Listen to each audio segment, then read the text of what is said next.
गरीब ससुराल वालों ने पहली बार खाया फ्रिज का ठंडा ठंडा खाना।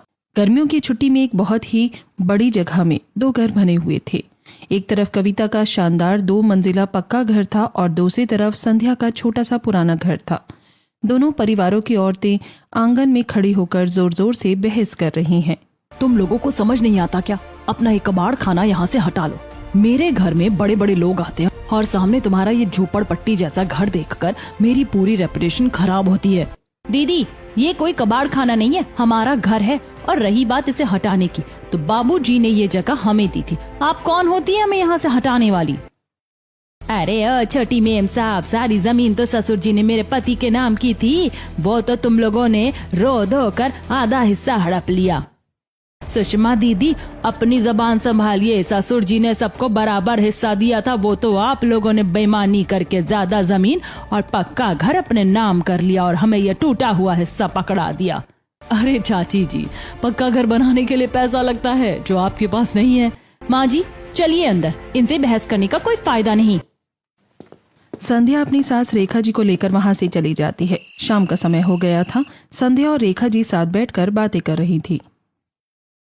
देख रही हो संध्या, कैसे चील कौवों की तरह नोच रही है दोनों सास बहू। हमारे ससुर जी ने तो सबको बराबर हिस्सा दिया था, लेकिन मेरी जेठानी ने अपने बेटे रवि के साथ मिलकर सब हड़प लिया। माँ जी, आप क्यों इतना दिल छोटा कर रही हैं? उन्हें उनका आलीशान घर और ज्यादा हिस्सा मुबारक हो। हम सब मेहनत कर रहे हैं ना, एक दिन देखना हमारे पास सब कुछ होगा। एक पक्का घर बनवाने में बहुत समय लग जाता है बहू। आप फिक्र मत कीजिए माँ जी, एक दिन हम भी अपनी मेहनत की कमाई से इससे भी अच्छा और बड़ा घर बनवाएंगे। तब तक के लिए ये छोटा घर ही हमारा महल है। कुछ समय बाद बहुत ज्यादा गर्मी होने लगती है। कविता के घर के बाहर एक चमचमाता हुआ डबल डोर फ्रिज रखा हुआ था। कविता सबको मिठाई बांट रही थी। अरे खाइए खाइए शर्मा जी की वाइफ, पूरे मोहल्ले में इतना बड़ा फ्रिज किसी के पास नहीं है। पूरे 40,000 का आया है। तभी संध्या के दोनों बच्चे अमन और परी वहां आ जाते हैं। ताई जी, हमें भी मिठाई दे दो ना। अरे चलो पीछे हटो, आ गए मुंह उठाकर मुफ्त की मिठाई खाने। ताई जी, अलमारी कितनी अच्छी है।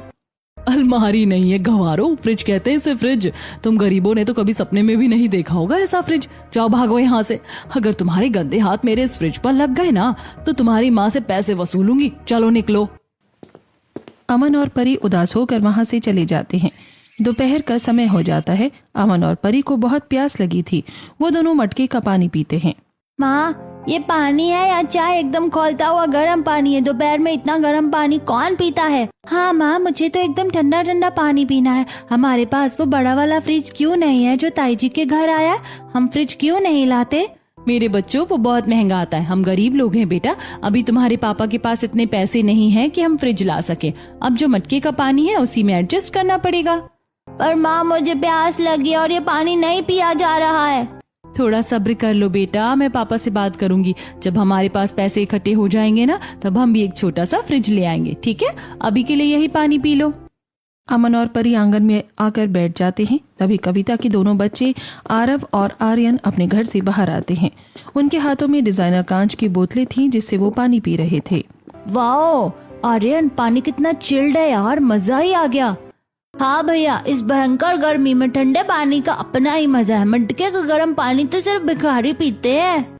आरव और आर्यन अपने घर के अंदर चले जाते हैं। अमन और परी रोते हुए संध्या के पास पहुंचते हैं।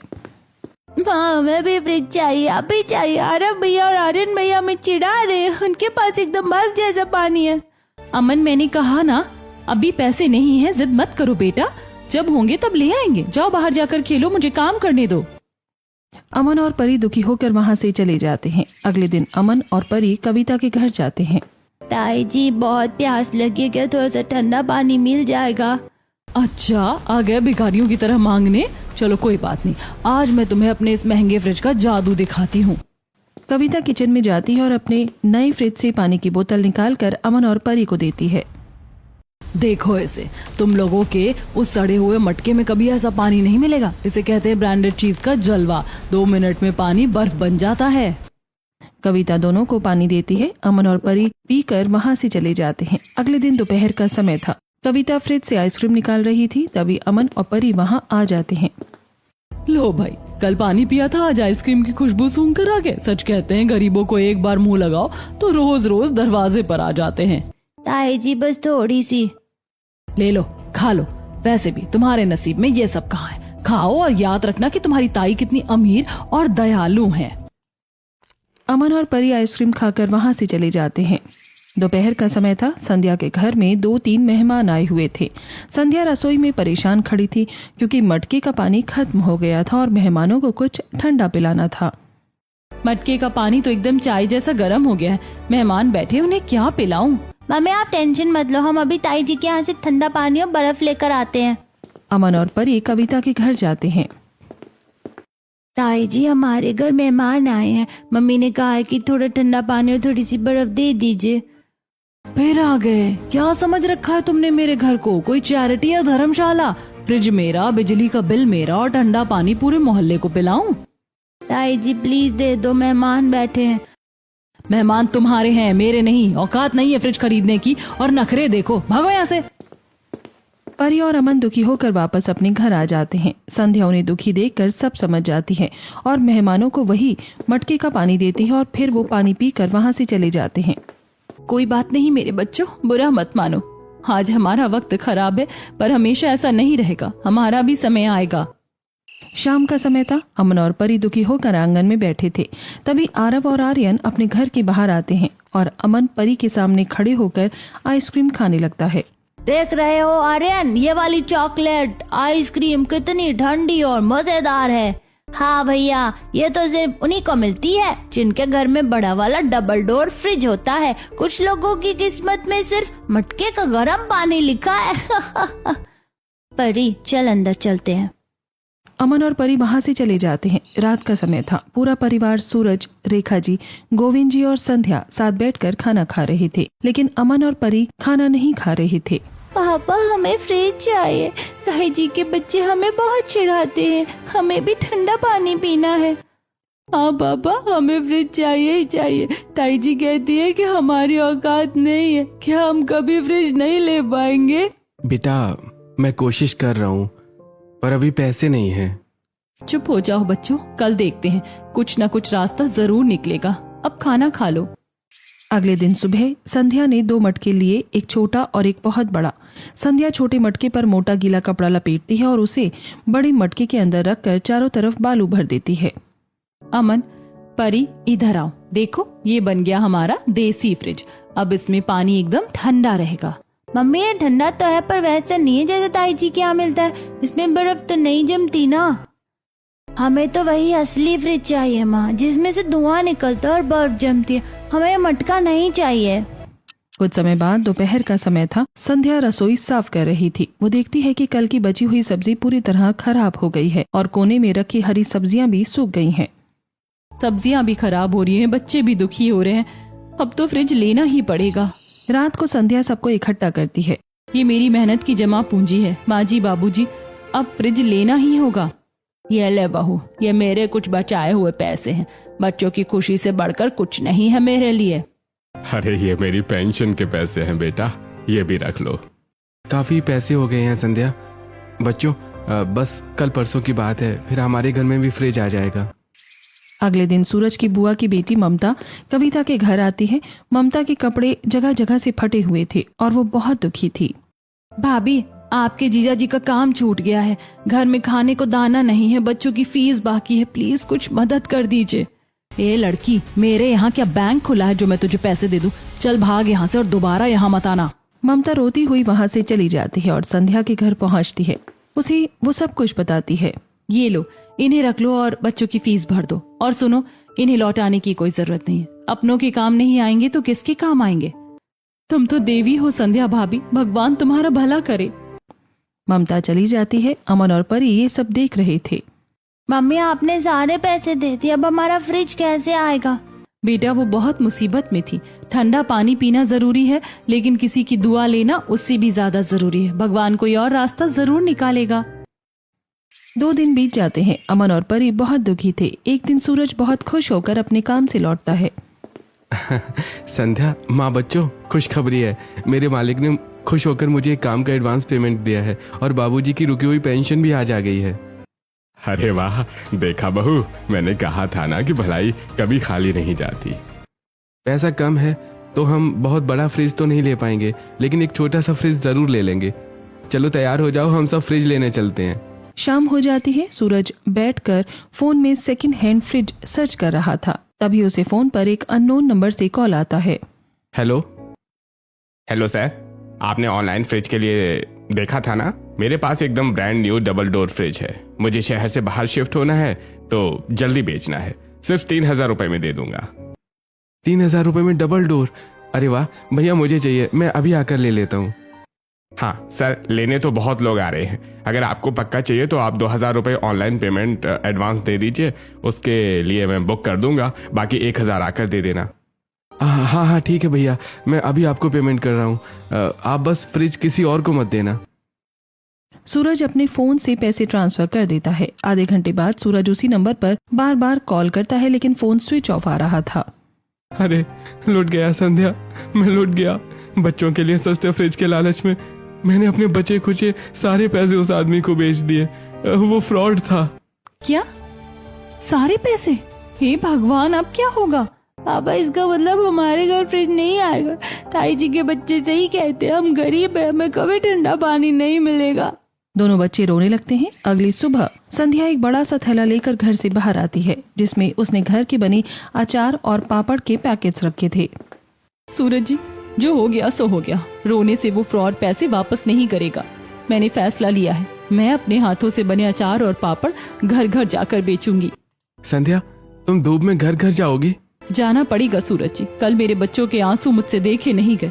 कविता दीदी के बच्चे रोज उनका मजाक उड़ाते हैं। मैं अपने बच्चों को और दुखी नहीं देख सकती। तुम सही कह रही हो संध्या, मैं भी आज से सेठ जी के यहाँ डबल काम करूंगा। चाहे जो हो जाए, इस बार फ्रिज लेकर ही आएंगे। कुछ दिन बाद संध्या और सूरज ने थोड़े बहुत पैसे इकट्ठा कर लिए। दोनों एक बड़े शोरूम में फ्रिज खरीदने जाते हैं। भैया, वो जो छोटा वाला फ्रिज है, क्या वो किश्तों पर मिल जाएगा? हम हर महीने पैसे दे देंगे।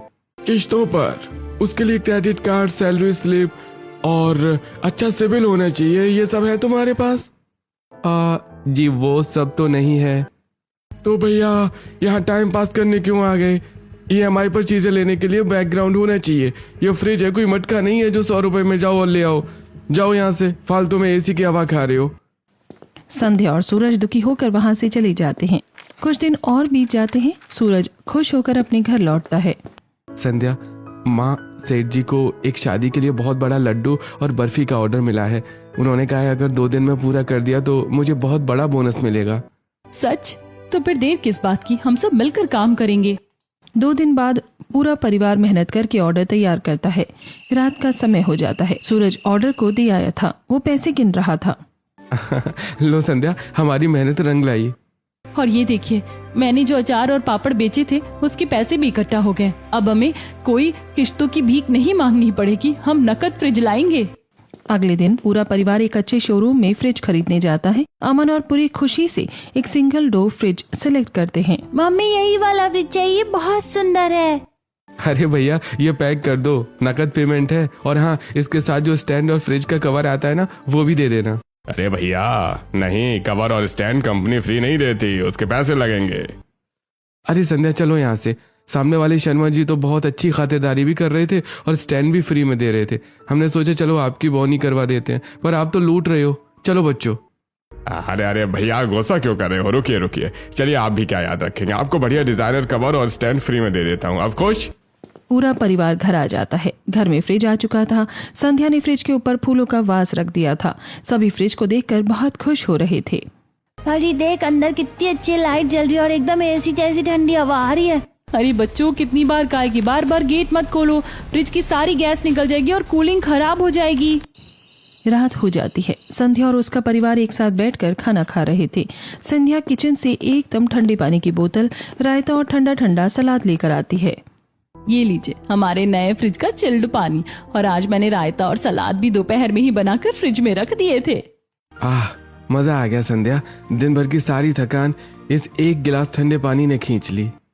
अरे वाह, बहू, रायता तो एकदम बर्फ जैसा ठंडा है, वरना इस गर्मी में तो शाम तक दही एकदम खट्टा हो जाता था। हाँ हाँ, और ये खीरा टमाटर भी देखो, इन्हें ठंडा करके खाने में कुछ अलग ही मजा है। मुझे तो लगता है आज रात को अमन और परी बिस्तर पर नहीं बल्कि फ्रिज के अंदर ही सोएंगे। दिन भर से उसी के चक्कर काट रहे हैं। पापा अगर उसमें हम दोनों के छुपने की जगह होती तो हम पक्का उसी में बैठ जाते। अंदर कितनी मस्त ठंडी हवा आती है। हाँ, उसमें जो लाइट जलती है ना, वो तो मुझे बहुत अच्छी लगती है। अरे बस करो तुम दोनों, जल्दी से खाना खत्म करो, फिर मैं तुम दोनों को ठंडी ठंडी आइसक्रीम दूंगी। अगली सुबह के 6 बज रहे थे। अमन और परी उठकर फ्रिज के पास जाते हैं और ठंडा पानी पीने लगते हैं। तभी रेखा जी वहाँ आ जाती हैं। अरे ये क्या कर रहे हो तुम दोनों, सुबह सुबह खाली पेट फ्रिज का इतना ठंडा पानी पी रहे हो, गला बैठ जाएगा तुम दोनों का। दादी आप तो बस हर बात पे टेंशन लेती हो, कुछ गला नहीं बैठेगा, इतना मस्त ठंडा ठंडा पानी है। हाँ दादी, ताई जी के बच्चे तो रोज पीते, उनका गला तो कभी नहीं बैठता। ताई जी के बच्चों की नकल मत करो, उन्हें तो बीमार पड़ने का शौक है। चलो जाओ, जाकर ब्रश करो। सुबह सुबह फ्रिज का पानी सेहत के लिए एकदम जहर होता है। चलो भागो यहाँ से। अमन और परी वहां से चले जाते हैं। दोपहर हो जाती है। अमन और परी खिड़की से बाहर देख रहे थे। बाहर आरव और आर्यन मजे से आइसक्रीम खा रहे थे। संध्या ये सब देख लेती है। कुछ समय बीत जाता है, रात हो जाती है। सबने खाना खा लिया था। तभी संध्या किचन से कटोरियां लेकर आती है। लो बच्चों, आंखें बंद करो और ये टेस्ट करके बताओ क्या है। वाह मम्मी, ये तो कस्टर्ड है और इसमें तो बहुत सारा काजू बादाम भी है। मम्मी आपको कैसे पता था कि हमें कुछ ठंडा खाना है? ये तो ताई जी के घर वाली आइसक्रीम से भी 100 गुना ज्यादा टेस्टी है। माँ हूँ मैं तुम्हारी, मुझे सब पता चल जाता है। मैंने दोपहर में ही कस्टर्ड बनाकर फ्रिज में रख दिया था। लो तुम दोनों थोड़ी ज्यादा खाओ। अरे मान गए संध्या तुम्हारे हाथों के जादू को। सच में मार्केट वाली कुल्फीज के सामने कुछ भी नहीं है। मजा आ गया। कुछ समय बीत जाता है। दोपहर के समय में बहुत ज्यादा गर्मी हो रही थी। सभी लोग बहुत परेशान बैठे थे। घर के पंखे भी काम नहीं कर रहे थे। तभी संध्या किचन से एक बड़ा जग और गिलास लेकर आती है। बाबूजी, सूरज जी, ये लीजिए ठंडी ठंडी दही वाली लस्सी। मैंने फ्रिज में कल का थोड़ा बचा हुआ दही रखा था और उसी में ठंडा पानी, शक्कर और बर्फ के टुकड़े डालकर बढ़िया मीठी लस्सी बना दी है। पीकर देखिए। ओहो संध्या, तुमने तो आज जान बचा ली। पेट में जाते ही एकदम ऐसा लगा जैसे किसी ने बर्फ की सिल्ली रख दी हो। अरे वाह बहू वाह। गर्मी सारी छूमंतर हो गई। अगले दिन संध्या घर का बचा हुआ खाना और हरी सब्जियां फ्रिज में रख रही थी। पता है माँ जी, जब से ये फ्रिज आया है ना, घर का आधा खर्चा बच गया है। पहले तो रात की सब्जी सुबह तक सड़ जाती थी, फेंकनी पड़ती थी। अब तो 2-2 दिन तक पालक और धनिया एकदम फ्रेश रहता है। हाँ, बहू तो बिल्कुल सही कह रही है। सच कहूँ तो माँ जी, दोनों बच्चों की जिद भी एक तरह से अच्छी ही थी। उनके चक्कर में घर में फ्रिज आ गया और इससे सबसे ज्यादा तो हमारा ही फायदा हो रहा है। हाँ बहू। अगले दिन दोपहर का समय था। अमन और परी ने फ्रिज का दरवाजा पूरा खोल रखा था और दोनों जमीन पर बैठकर फ्रिज के अंदर से आ रही ठंडी हवा ले रहे थे। तभी रेखा जी वहां आ जाती हैं। अरे सत्यानाश कर दिया, क्या कर रहे हो तुम दोनों? पूरा दरवाजा खोलकर क्यों रखा है? बंद करो इसे जल्दी। अरे दादी रुको ना, बहुत गर्मी लग रही है बाहर। फ्रिज खोलकर बैठो तो एकदम एसी वाली फीलिंग आती है। आप भी आ जाओ, बहुत ठंडी हवा है।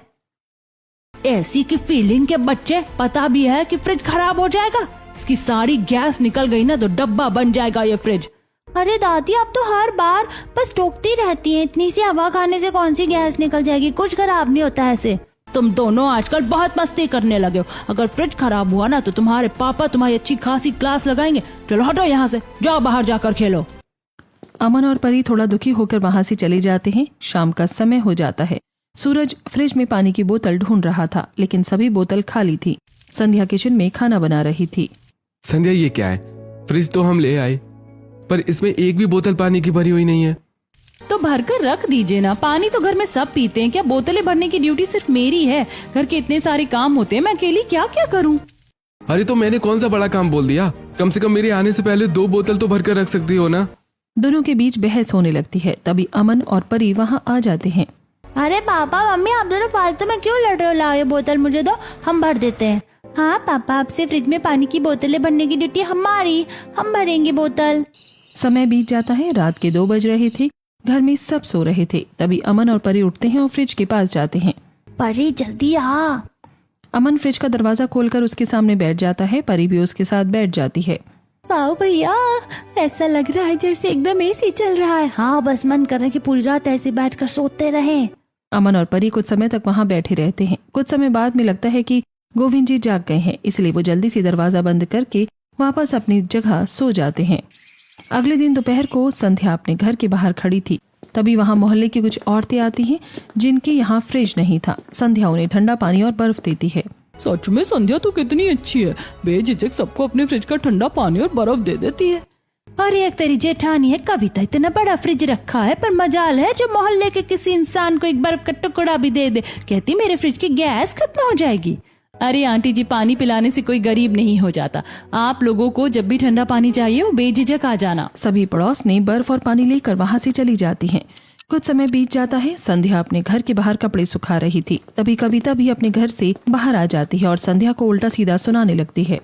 देख रहे हो, आजकल के लोगों को एक छोटा सा डब्बा फ्रिज क्या ले आए, खुद को मदर टेरेसा समझ रहे हैं। पूरे मोहल्ले में पानी बांटकर मेरी बुराई कर रहे हैं। जानबूझकर अच्छी बनने का ड्रामा कर रही है ताकि लोग मेरी बुराई करें। संध्या ये सब सुन रही थी लेकिन वो कुछ बोलती नहीं है। जलने दो इन्हें, मुझे इनकी बातों से कोई फर्क नहीं पड़ता। संध्या कविता को इग्नोर करके अंदर चली जाती है। कुछ दिनों बाद शाम का समय था। संध्या का पूरा परिवार एक शादी से लौटकर घर आता है। सूरज देखता है कि घर का दरवाजा खुला हुआ है। अरे दरवाजा कैसे खुला है? हम तो ताला लगा कर गए थे। सब जल्दी से अंदर आते हैं। वो देखते हैं कि एक लड़का जिसके कपड़े एकदम फटे पुराने हैं फ्रिज खोलकर उसमें से ठंडी खीर निकाल कर खा रहा था और पानी पी रहा था। ये लड़के कौन है तू? दादी मुझे मत मारना, मैं चोर नहीं हूँ, मेरा इस दुनिया में कोई नहीं है, मैं इधर उधर भीख मांग कर अपना पेट भरता हूँ। मैंने कई दिनों से सबको इस डब्बे से ठंडा पानी और ठंडी चीजें निकाल कर खाते हुए देखा था। गर्मी बहुत थी इसलिए मैं चुपके से आ गया, मुझे माफ कर दो। कोई बात नहीं बेटा, मत रो। तूने सिर्फ खीर ही तो खाई है, लेकिन बेटा ऐसे किसी के घर में बिना पूछे घुसना चोरी होती है और चोरी करना गंदी बात है ना? जी आंटी। आज के बाद जब भी तुझे भूख लगे या ठंडा पानी चाहिए हो तो तू सीधे मेरे पास आना। मैं तुझे कभी मना नहीं करूंगी, पर कभी ऐसे चोरी मत करना। प्रॉमिस? Promise aunty. छोटू मुस्कुराते हुए वहां से चला जाता है। अगली सुबह आरव और आर्यन ठंडे पानी की बोतलों से एक दूसरे पर पानी फेंक कर खेल रहे थे। तभी अमन और परी एक दूसरे पर ठंडा पानी फेंक कर खेलने लगते हैं। देखो आर्यन, जब हमारे घर भी फ्रिज आ गया है, अब हम भी ठंडा पानी पीते और ठंडे पानी से खेलते भी हैं। हाँ, और हमारा पानी तुम्हारे पानी से ज्यादा ठंडा है। ऐसे ही कुछ समय बीत जाता है। रात का समय था। कविता के घर में कल एक बहुत बड़ी पार्टी थी। उसने दुकान से कई सारी मिठाइयाँ मंगवाई थी, लेकिन तभी उसका बड़ा फ्रिज अचानक खराब हो जाता है। हे भगवान, ये क्या हो गया? फ्रिज तो खराब हो गया। अब मैं अपनी मिठाइयाँ कहाँ रखूंगी? ये तो सुबह तक खराब हो जाएंगी। अरे बहू, अब क्या करें? पूरा बाजार भी बंद हो चुका है। मम्मी जी, मेरी तो सोसाइटी में नाक कट जाएगी, मेरी सारी रसमलाई खराब हो जाएगी। बहू एक काम कर, जा अपनी देवरानी संध्या से बोल दे, वो अपने फ्रिज में रख लेगी ये मिठाइयाँ रात भर के लिए। क्या मैं उस भिखारिन के पास जाऊं? अरे वो कहाँ हमारी हेल्प करेगी? हम तो रोज उसका मजाक उड़ाते हैं, उल्टा सीधा बोलते हैं, वो पक्का मुझे बेइज्जत करके भगा देगी। संध्या कविता के घर के बाहर ही खड़ी थी। उसने सब कुछ सुन लिया था। संध्या बाहर खड़े होकर ही कविता को आवाज लगाती है। दीदी परेशान मत होइए, मैं अपना फ्रिज खाली कर देती हूँ, आप अपनी सारी मिठाइयाँ और रसमलाई ले आइए, मैं अपने फ्रिज में सेट कर दूंगी, सुबह तक एकदम फ्रेश रहेंगी। कविता को शर्म आ रही थी, लेकिन मिठाइयाँ बचाने की टेंशन ज्यादा थी।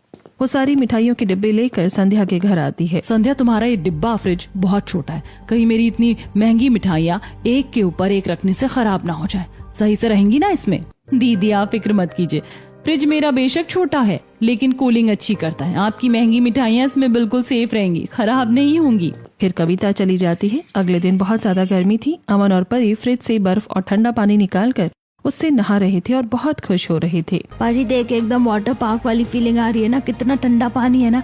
हाँ भैया, मुझे तो अब बिल्कुल गर्मी नहीं लग रही, मजा आ गया। दूर खड़े होकर संध्या और रेखा जी ये सब देख रही थी। देख रही है संध्या, जब से ये फ्रिज आए इन दोनों की तो जैसे लॉटरी लग गई, पूरे दिन बस हंसते खेलते रहते हैं। हाँ माँ जी, बच्चों की खुशी में ही तो हम बड़ों की खुशी होती है। जब मैं इन दोनों को इतनी खुश देखती हूँ ना, तो मुझे बहुत सुकून महसूस होता है।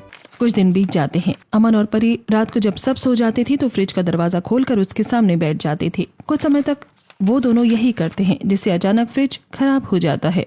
अरे ये इससे अचानक क्या हो गया? कल रात तक तो बढ़िया ठंडा पानी दे रहा था, फिर आज क्या हो गया ऐसे? पता नहीं माँ, प्लग तो लगा है पर ना आवाज आ रही है ना अंदर कूलिंग है। कहीं हमारे साथ कोई फ्रॉड तो नहीं हो गया? नया फ्रिज ऐसे कैसे बंद हो सकता है? हे भगवान, कहीं हम सस्ते के चक्कर में कोई बेकार फ्रिज तो नहीं ले आए? अब इसे ठीक कराने के पैसे कहाँ से आएंगे? तभी अमन और परी रोते हुए वहाँ आते हैं। सॉरी पापा, हमें माफ कर दो, ये फ्रिज खराब नहीं था, ये हमसे ही खराब हुआ है। तुमसे? तुमने क्या किया? मम्मी, रात को बहुत भयंकर गर्मी लगती थी तो हम दोनों फ्रिज का दरवाजा खोलकर उसके सामने बैठ जाते थे। कल रात भी बैठे थे तभी फ्रिज खराब हो गया था। क्या? मैंने कहा था ना तुम दोनों मस्ती मत करो, गैस निकल जाएगी। कर दिया ना सत्यानाश। रुकिए माँ, बच्चों तुम लोगों ने सच बोला, ये बहुत अच्छी बात है, पर फ्रिज ऐसे खोल कर रखना गलत है ना, मशीनें खराब हो जाती हैं। पापा, आप इसे आज ही ठीक करवा लोगे ना? अरे बेटा, हम इतने पैसे वाले नहीं हैं कि आज खराब हुआ और आज ही मैकेनिक को बुलाकर ठीक करवा लें। इसमें खर्चा आएगा और हमें फिर से पैसे जोड़ने पड़ेंगे, इसमें थोड़ा टाइम लगेगा। तब तक के लिए बिना फ्रिज के एडजस्ट करना पड़ेगा। तुम दोनों टेंशन मत लो, मैं करवा लूंगा ठीक। अब हम आगे से ऐसा कभी नहीं करूँगा। कुछ दिनों बाद सूरज पैसे इकट्ठा करके फ्रिज को ठीक करवा देता है। दोपहर का समय था। अमन और परी फोन में वीडियो देख रहे थे जिसमें बर्फ का घर बनाया जा रहा था। परी देख, बर्फ का घर कितना मस्त लग रहा है ना। हाँ भैया, चलो ना हम भी अपने फ्रिज से बर्फ निकाल कर ऐसा ही घर बनाते हैं। अमन और परी बर्फ निकालकर घर के बाहर अपना छोटा सा बर्फ का घर बनाते हैं। तभी आरव और आर्यन भी अपने घर से बाहर आ जाते हैं। देखो आरव भैया, हमने बर्फ का घर बनाया, एकदम असली वाला। क्या तुम बना सकते हो? तुम्हें तो कुछ नहीं आता। इसे तुम घर कहते हो? ये तो एक चूहे का बिल लग रहा है। वैसे भी तुम्हारे छोटे से डब्बे वाले फ्रिज में इतनी ही बर्फ जम सकती है। हाँ, तुमने तो बहुत छोटा सा बनाया। हमारा डबल डोर वाला फ्रिज तुम्हारे फ्रिज से 10 गुना बड़ा है, और जब से ये ठीक होकर आया तब से तो वो और पावरफुल हो गया है। हम तो इतना बड़ा बर्फ का घर बनाएंगे कि उसके अंदर आराम से सो भी जाएंगे। जाओ जाओ, झूठ मत बोलो, तुमसे नहीं बनेगा। अच्छा, अभी देख लेना तुम दोनों, हम तुमसे बहुत बड़ा घर बनाएंगे। चलो आर्यन। आरव और आर्यन अपने घर के अंदर आते हैं। घर में कोई नहीं था। कविता, सुषमा और बाकी घर वाले बाहर गए हुए थे। आर्यन, जल्दी से अलमारी से स्टील के सारे बड़े बर्तन निकाल लो। दोनों किचन से स्टील के बड़े बड़े बर्तन निकालते हैं, उन्हें नल से पानी से फुल भरते हैं और उन बर्तनों को जैसे तैसे अपने बड़े डबल डोर फ्रिज में फ्रीजर में रख देते हैं। भैया, पर इतनी सारी बर्फ जमने में तो बहुत टाइम लगेगा ना। टेंशन क्यों लेता है? मैंने इसकी स्पीड एकदम फुल कर दी। अब देखना कुछ ही घंटों में बहुत सारी बर्फ जम जाएगी। फिर हम इन गरीबों को बताएंगे कि बड़ा आइस हाउस क्या होता है।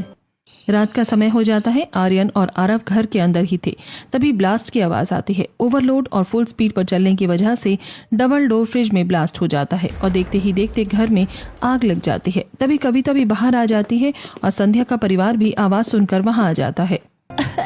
बचाओ पापा, मम्मी, हमें बचाओ, बहुत आग लग गई है।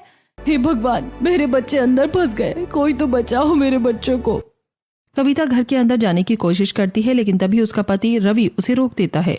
अरे पागल हो गई हो क्या कविता? आग बहुत तेज है, तुम जल जाओगी। अरे कोई तो मेरे पोतों को निकाल कर लाओ। तभी संध्या एक मोटा सा कंबल लाती है और उसे पानी से गीला करती है और उसे ओढ़ लेती है। संध्या, पागल हो गई हो क्या? संध्या किसी की नहीं सुनती और घर के अंदर चली जाती है।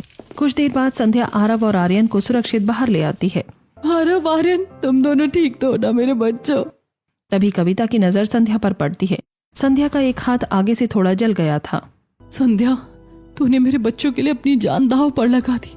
मैं तो हमेशा तुझे उल्टा सीधा ही बोलती थी, तेरा और तेरे छोटे घर का मजाक उड़ाती थी, और आज तूने ही मेरे बच्चों की जान बचाई है। तू सच में बहुत अच्छी है संध्या। सभी जल्दी से मिलकर आग बुझा देते हैं और जल्दी ही आग बुझ जाती है। मुझे माफ कर दे संध्या, मुझे माफ कर दे मेरी छोटी बहन। अरे दीदी, आप क्या कर रही हैं? आप बड़ी हैं और घर के बच्चे तो सबके बच्चे होते हैं ना। बस अब रोना बंद कीजिए, जो हुआ सो हुआ। रेखा मेरी देवरानी, मुझे माफ कर दे। इस जमीन और थोड़े से पैसे के लालच में मैं ये भूल गई थी कि मुसीबत में अपना परिवार ही काम आता है। इस तरह से पूरा परिवार एक हो जाता है। अगले दिन दोपहर को संध्या की फैमिली कविता के घर के हॉल में बैठी हुई थी। संध्या, आप तुम लोग किसी बात की फिक्र मत करना, मैंने रवि से कह दिया है और उसने अपने ऑफिस में सूरज और बाबूजी दोनों की पक्की नौकरी लगवा दी है। सच में? हाँ मेरे भाई, अब हम दोनों भाई मिलकर अच्छे पैसे कमाएंगे। अब हम कोई अलग अलग परिवार नहीं है, हम सब एक ही फैमिली हैं। दीदी, अगर ऐसा है तो देखना, अब हम भी बहुत जल्दी अपने उस टूटे फूटे घर की जगह एक बढ़िया सा नया घर बनवा लेंगे। बिल्कुल बनवाना, और अगर किसी चीज की जरूरत पड़े तो मुझे बताना। आरव और आर्यन से परी और अमन हाथ मिलाते हैं और फिर साथ में बाहर खेलने चले जाते हैं।